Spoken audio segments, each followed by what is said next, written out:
बड़ी खबर आपको दे दें, प्रियंका गांधी वाड्रा की ओर से ट्वीट किया गया है। उनकी ओर से ट्वीट करके लिखा गया है, रिश्तों का ये कर्ज कभी नहीं उतार पाएंगे।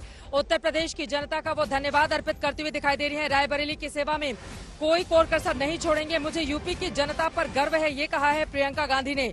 वो लिख रही हैं, रायबरेली के परिवारजन और मेरे प्यारे कार्यकर्ता साथियों, आपने एक बार फिर हमें अपने स्नेह आशीर्वाद से निहाल कर दिया है। रिश्तों का ये कर्ज हम कभी नहीं उतार पाएंगे, मगर हमारी पूरी कोशिश होगी कि हम आपकी सेवा में कोई कसर ना छोड़ें और इस रिश्ते को हमेशा के लिए निष्ठा से कायम रखें।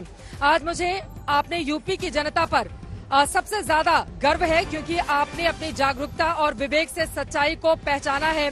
आपने विवेकवान निर्णय ने देश के संविधान और हमारे लोकतंत्र को बचा लिया है, ये लिखा है प्रियंका गांधी वाड्रा ने।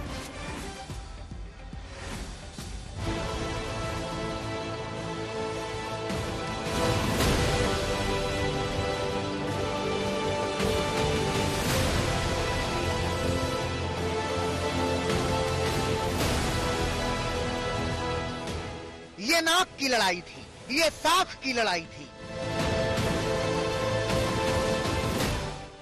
रायबरेली और अमेठी सिर्फ सीट नहीं थी, ये हिंदुस्तान की सियासत का एक बड़ा पावर सेंटर था, जिसकी धमक कांग्रेस के बड़े चेहरों के रूप में दिल्ली में दिखाई और सुनाई देती थी। रायबरेली में जहां कांग्रेस ने अपनी नाक की लड़ाई जीती, वहीं अमेठी में अपनी खोई जमीन वापस पाने में कामयाब रही। रायबरेली से राहुल गांधी ने बीजेपी के दिनेश प्रताप सिंह को भारी मतों के अंतर से मात दी। अमेठी में किशोरी लाल ने स्मृति ईरानी को 1 लाख से भी ज्यादा के अंतर से शिकस्त दी है। आप किसे श्रेय देंगे?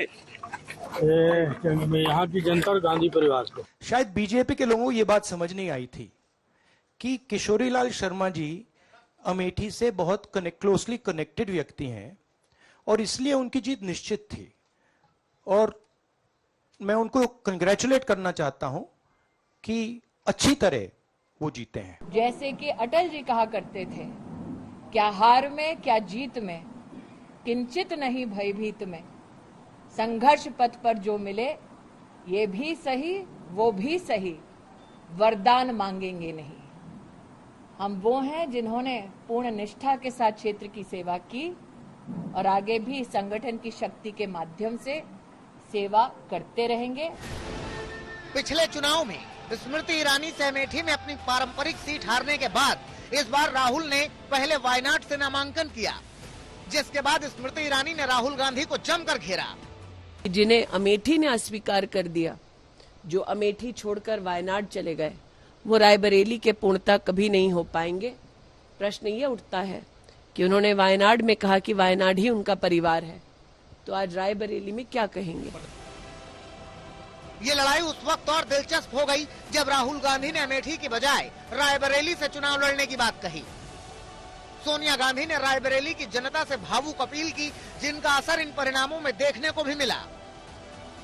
मैं आपको अपना बेटा सौंप रही हूँ। जैसे आपने मुझे अपना माना, वैसे ही राहुल को अपना मान कर रखना है। उधर स्मृति ईरानी के खिलाफ कांग्रेस ने खास रणनीति अपनाई, जहां चेहरा गांधी परिवार के करीबी किशोरी लाल थे, लेकिन प्रियंका गांधी ने मोर्चा संभाला। इस चुनाव को जीत के जाऊंगी मैं यहाँ से, मैं आपके बीच आऊंगी, आपके साथ लड़ूंगी और अमेठी के इस पवित्र धरती में सही राजनीति, सत्य की राजनीति वापस लाने के लिए लड़ूंगी। ये दोनों सीटें गांधी परिवार के लिए नाक की लड़ाई बन चुकी थी। ऐसे में चुनाव से पहले अखिलेश यादव के साथ पूरे गांधी परिवार ने साझा रैली की। 1-1 11 हो गया है और बीजेपी 9-2 11 हो गई है। बहरहाल कांग्रेस यूपी में दोनों ही पारंपरिक सीट जीतने में कामयाब रही। सवाल यह है कि वायनाड जीतने के बाद अब आखिर राहुल गांधी कौन सी सीट को चुनेंगे। डिसाइड करना है कौन सी सीट पे मैं रहूंगा। थोड़ा पूछूंगा और फिर डिसाइड करूंगा। दोनों सीटों में तो नहीं रह सकता हूं, बट अभी डिसाइड नहीं किया है। अगर वो रायबरेली की सीट छोड़ते हैं तो क्या इस सीट पर प्रियंका गांधी उपचुनाव में अपने सियासी सफर की शुरुआत करेंगी? आज तक ब्यूरो।